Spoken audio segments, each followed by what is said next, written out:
నమస్తే.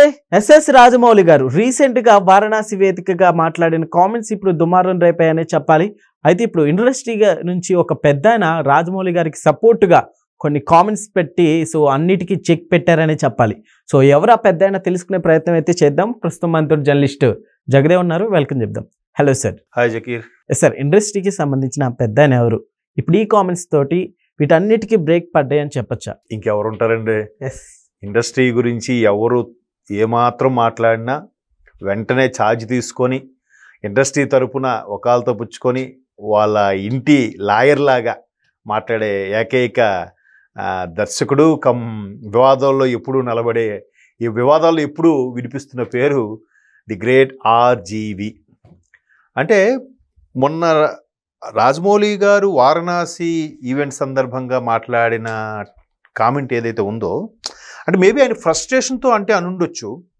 బట్ ఒక ఉన్నతమైన స్థానంలో ఉన్న వ్యక్తి, అంత క్రేజ్ఫుల్ డైరెక్టరు, సక్సెస్ఫుల్ డైరెక్టరు ఈ విధంగా మాట్లాడడం అనేది ఆచితూచి మాట్లాడాలి కదా అనేది. బట్ ఆయన కూడా ఎక్కడ ఒక విమర్శతోనో లేదంటే కావాలని కసితో మాట్లాడినట్టు అనిపించలేదు. ఫాదరు ఇట్లా హనుమాన్ గురించి చెప్తున్నారు, అలా అయితే ఎంత డిలే ఎందుకు అవుతుంది అన్నట్టుగా ఏదో అనేసాడు ఆయన. అంటే నేను బేసిక్గా దేవుణ్ణి నమ్మను మీకు తెలుసు అన్నట్టుగా మాట్లాడుతూ, అయితే దాని మీద కేంద్ర మంత్రి బండి సంజయ్ గారు కానీ లేదంటే మన Hyderabad old city contestant BJP contestant Madhavilatha గారు కానీ కొంచెం ఘాటుగానే స్పందించారు. ఏ దేవుడిని అయితే నువ్వు నమ్మనంటున్నావు, బట్ ఆ దేవుడికి సంబంధించిన కాన్సెప్ట్లో మీరు తీసుకొని హిట్ కొడుతున్నారు. అది ఏదైనా RRRలో సన్నివేశం అవ్వచ్చు, బాహుబలిలో సన్నివేశం అవ్వచ్చు, ఏదైనా కానీ మీరు దాని కాన్సెప్ట్గా ఎక్కువ పెట్టుకొని తీయడం, దాని మీద డబ్బులు సంపాదించుకోవడం, తీరా చూస్తే దేవుడిది నమ్మను అని చెప్పడం ఎంతవరకు కరెక్టు అనేది బండి సంజయ్ గారు కూడా అదే విమర్శించారు. ఇంకోటి పెద్ద మన దేశంలో ఉన్న కొంచెం దౌర్భాగ్యం పరిస్థితులు ఏంటంటే, ఇప్పుడిప్పుడు హిందూ ధర్మం మీద కానీ హిందూ దేవుళ్ళ మీద కానీ విమర్శిస్తే ప్రతిఘటిస్తున్నారు, కానీ ఇంతకుముందు అవలేలగా హిందూ దేవుళ్ళని విమర్శిస్తే ఎవడు మాట్లాడేవాడు కాదు.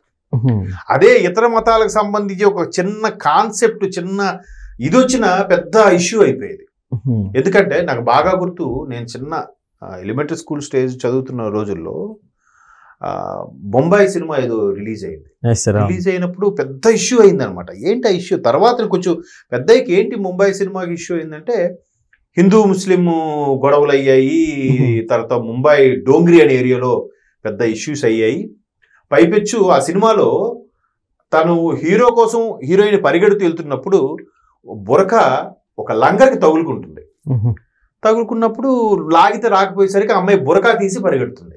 అక్కడ దర్శకుడు ఉద్దేశం ఏంటంటే ప్రేమకు మతం అడ్డు కాదు అనే ఉద్దేశంలో పెట్టారంట సీను.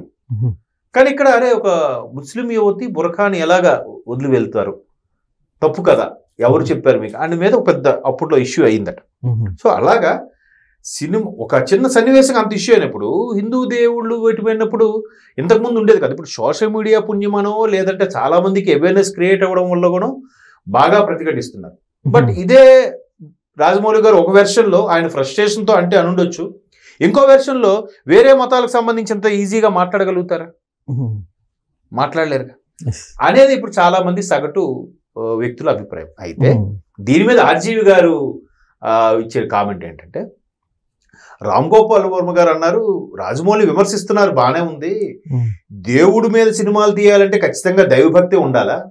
ఇప్పుడు గ్యాంగ్స్టర్ సినిమాలు తీస్తారు, అంత మాత్రం వాడు దర్శకుడు గ్యాంగ్స్టర్ అయి ఉండాలా? అంతే కదా. ఇప్పుడు సుకుమార్ గారు పుష్ప సినిమా తీశారు ఒక స్మగ్లర్ మీద, అంత మాత్రాన సుకుమార్ గారు స్మగ్లర్ అయితేనే సినిమా తీయగలరా? కాదు కదా. సో అలాగా పైపెచ్చు మీరు ఆయన నాస్తికుడు దేవుడు అంటున్నారు, ఆ లెక్కను చూస్తే ఆయనకి సక్సెస్ రేట్ ఎక్కువ ఉంది. దేవుడు ఆస్తికుల కన్నా నాస్తికులకి ఎక్కువ ఇంపార్టెన్స్ ఇస్తున్నట్టున్నాడు, అందుకే ఆయనకి ఎక్కువ సక్సెస్ వచ్చింది అని కూడా ఒక చివరిలో ఒక చిన్న వెటకారం మాట కూడా చెప్పాడు ఆయన. అంటే పెద్దగా ట్వీట్ చేస్తాడు ఆయన, ధైర్యంగా ట్వీట్ చేస్తాడు. కాకపోతే ఆయన ఏదో చిన్న ట్వీట్ చేసి ఇలా వదులుతాడు, మళ్ళా అంటే వాళ్ళు అందరూ ఇట్లా పిచ్చపాటిగా కొట్టేసుకుంటూ ఉంటాం. ఏంటి ఆర్జీ ఎవరా పెద్ద ఆయన, ఎవరా పెద్ద డైరెక్టర్, ఇంకా ఎవరు ఆర్జీవి, మిగతా వాళ్ళు ఎవరు అలా స్పందించరు, ఎవరెవరు మాట్లాడరు. ఇప్పుడు వీటికి రాజమౌళి గారు అసలు రెస్పాండ్ అయినట్లు కూడా ఎక్కడ కనిపించట్లేదు సరిగ్గా. సో ఎలా చూడొచ్చు అంటారు? రాజమౌళి గారికి ఆల్మోస్ట్ ఆల్ ఒక 1 year బ్యాక్ లాస్ట్ ఫిబ్రవరి మార్చి టైంలో కూడా ఆయన వ్యక్తిత్వం మీద, ఆయన క్యారెక్టర్ మీద, ఆయన యొక్క పర్సనల్ ఇష్యూ మీద కూడా, జెండర్ ఇష్యూస్ లో కూడా కొన్ని విమర్శలు వచ్చాయి మీద. రమా రాజమౌళి గారు ఆయన పెళ్లి చేసుకోవడము, బిడ్డలు ఎవరు ఏంటి అన్న రకరకాలుగా వార్తలు ఇచ్చిన అప్పుడు కూడా ఆయన ఎక్కడ స్పందించలే. ఎందుకంటే ఎవరో ఒక ఆయన తెర మీదకి వచ్చి రాజమౌళి నా కథ తీసుకున్నాడో లేదంటే నా కథని ఆయన వాడుకున్నాడు అన్నట్టుగా ఎవరో విమర్శలు చేస్తే ఆయన మరీ అబ్యూజ్ గా కూడా మాట్లాడాడు కొంచెం. బట్ ఆయన ఎక్కడ స్పందించలేదు. దాన్ని చాలా మంది ఏమన్నారంటే ఇంత దారుణంగా వాడు మాట్లాడుతున్నాడో మీరు కనీసం వచ్చి ఖండించవచ్చు కదా. సరే ఆయన ఏం ఒక విధంగా పట్టించుకోకపోవడం కూడా మంచిదే. ఎందుకంటే ఇంక ఇలా పట్టించుకుంటే వీడి తాపతి ఇంకోడు ఇలా వస్తూనే ఉంటారు. జనాలకు కూడా కాన్సెప్ట్ ఎలా అయిపోయిందంటే ఎంత పెద్ద తలకాయని ఢీ కొడితే అంత ఇమేజ్ వచ్చేస్తుంది, అంతగా నేము ఫేమ్ వస్తుంది అనుకునే రకాలు ఉన్నాయి ఇప్పుడు చాలా వరకు. సో కాబట్టి ఆయన దేని మీద కూడా స్పందించడు. పైగా ఆయన వర్క్ పని రాక్షసుడు ఆయన, సహపరంగా ఉన్నాడు. బట్ ఇండస్ట్రీ అంతా సపోర్టివ్గా ఉంది. ఆయన ఏదో ఫ్రస్ట్రేషన్తో అన్న మాటే అన్నట్టుగా ఉంది. బట్ ఏదైతేనే బాధ్యత గల దర్శకుడుగా, అంత నేము ఫేమ్ ఉన్న దర్శకుడుగా, పేరు ప్రఖ్యాతులు ఉన్న తర్వాత ప్రతి మాట కూడా ఆచితూచి ఆడాలనేదే ప్రస్తుతం సోషల్ మీడియా నేర్పుతున్న గుణపాఠం. పొరపాటు ఎవరైనా ఒక మాట అన్నారంటే దాంట్లో మంచి అర్థం కన్నా చెడు అర్థాలు ఎక్కువగా తీసే రోజులు ఇవి. సో కాబట్టి రాజమౌళి గారు అప్పటికే డిలే అయిపోయింది.